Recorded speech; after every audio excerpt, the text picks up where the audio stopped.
what's up mga otit? Kamusta kayo? At welcome back ulit sa channel ko. Ngayong araw na to, nandito tayo ulit kay Gapi Mil, ang bagong tatay ng Laguna, mga otit, ng Santa Cruz, Laguna. Otit, yan o. Kamusta yung firstborn baby mo, otit? Okay naman, Otit. So, going 4 months na siya ngayong this February 15.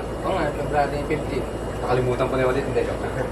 Anong pinagkaiba, otit, ng pag-aalaga ng baby na Gapi, ng prime ng Gapi, sa bagong baby mo? Ngayon. Parehas lang, Otit. So, kailangan talaga nilang alagaan at kailangan nilang spoiled din. Spoiled din. Otit, marami nagsabi na parang, uy, Gapi Meal to, dapat budget meal. Pero Gapi Meal, bakit nga ba, Otit?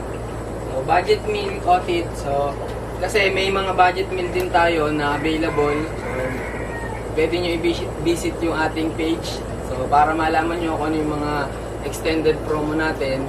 And at the same time, meron din tayong mga rare dito na hindi naman budget meal. Yung mga high-end na Gapi.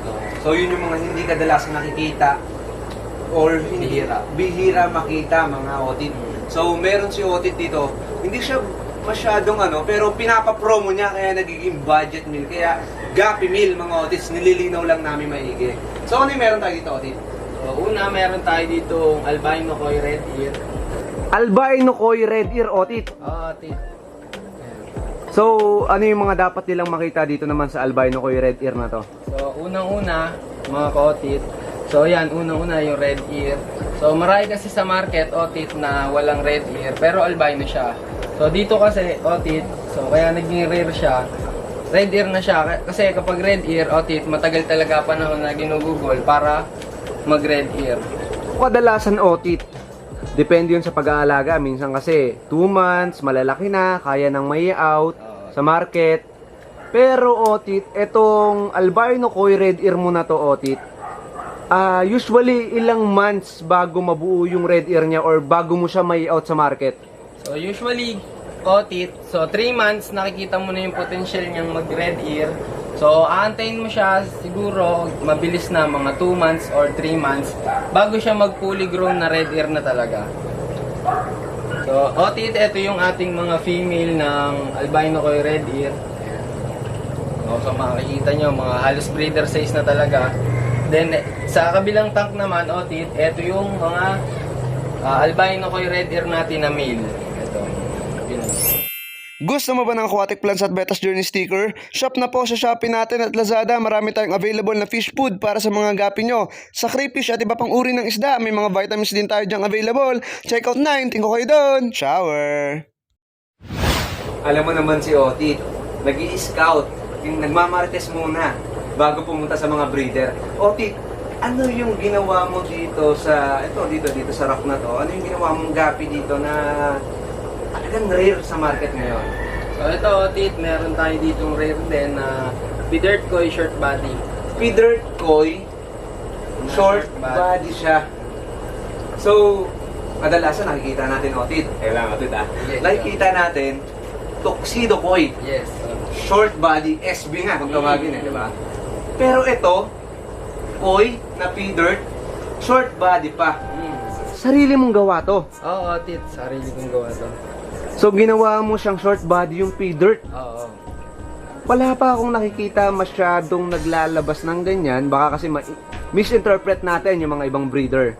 Pero ikaw, ginawa mong short body yung koi na feathered. Yes. Kasi kadalasan, pag meron kang feathered, tapos nagkaroon ka ng koi feathered, matindi ka na. Oo. Pero ngayon, yung koi na feathered, ginawa mo naman, Otit, na short body. Otit, Tama, Otit. gaano katindi, gaano kalupit, at gaano naka-stable tong short body mo na feathered na to? So, 100% na tong stable, Otit. Ang hindi pa lang na i-improve dito is yung ears nila and yung caudal. Kasi Sa ears, anong problema? sa ears, medyo may discoloration pa rin, tas hindi siya talagang big ear or yung talagang like sa natural na feathered. Dito kasi medyo dumbo ear siya pero hindi gaanong kalaki. Pero yung koi, yung short body, yung feathered, nandyan na. Nandito na, Otit. Nandyan na. Ilan na otit na out mo niyan sa market? Marami na, Otit. Igawa, may pa, ano ko, parapol, Otit. Saka yung mga bumibili na walk-in, tsaka sa online. Pero meron tayo dito sa anim na tanks na to na puno ng feathered koi short body. So meron pa rin siyang male at female na available. Sobrang dami. Makikita mo talaga na halos stable na siya. Kailangan mo na lang siyang i-improve na, Otit. Otit. Kailangan na lang ng konting improvement para sa ears and caudal.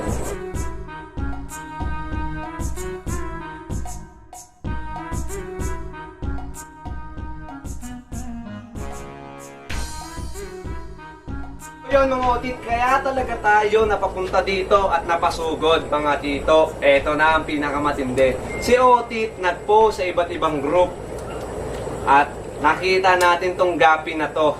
Etong gapi na to sobrang bilis na sold out sa market. At ang pinakamatindi nito, nung unang punta natin dito, siguro mga 4 months, 5 months ago, breeder pa lang. At halos parang wala pang wala pang gano'n, wala pang kahit ako, bilang ako, na parang nakapunta na parang, sige. Pero, yan yung breeder mo. Pero, nung nilabas mo na siya sa market na binidyo mo na sobrang, ang lupit pala nito. At ngayon, meron ulit na 6. Ano ba? 6, 7. 7 tanks. At ngayon, halos wala nang laman. Wala na, Otit. Ano nangyari sa mga laman ng mga to? Otit? Sinibot na ng mga customer ko, Otit. Ibig sabihin ng sinibot? Na, Kinuha na, nabalot na sa plastic. nabalot na sa plastic at nakuha na. Anong nandyan, Otit? Ang nandito, Otit, is walang iba kundi ang albino koi red ear galwing ribbon. Otit, bakit sa tingin mo naubos agad to sa market? Otit, sa tingin ko kasi yung nilalabas ng iba sa market is yung normal lang na albino koi red ear. Pero ito kasi, Otit, halos ngayon lang din ako nakapagpalabas nito na red ear siya pero pa galwing siya. Kumbaga yung galwing niya, extended yung ears niya na red ear pa.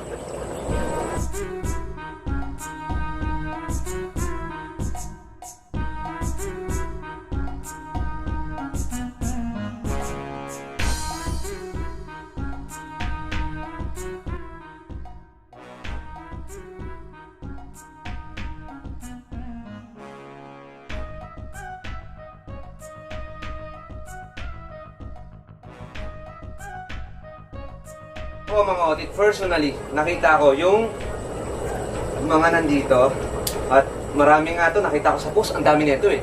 Pero ilan na lang yung natira dahil nga nabalot na, nakita ko rin na nakabalot na nga, kaya sabi ko sa kanya, ay Otit, natira mo kami para ma-vlog na namin. So ako personally, yung nakita ko sa video, no enhancement, wala akong nakita in-enhance na color, walang saturation, kung anong nakita ko, yun din yung nakikita ko ngayon personal. Yun yung maganda sa vlog natin na pag pumupunta tayo, mga legit yung pinupuntahan natin. Walang daya. Pati Otit, talagang breeder size na sila sa tagal na ginugol para mapa-red ear. Oo. Albino koi red ear galwing. Ngayon may ma-out pa tayo na ito. Meron naman Otit, kaso eto mga bayad na to isa na lang ang available. Ay nako. Baka mamaya bago malabas tong video nito, ubos na to.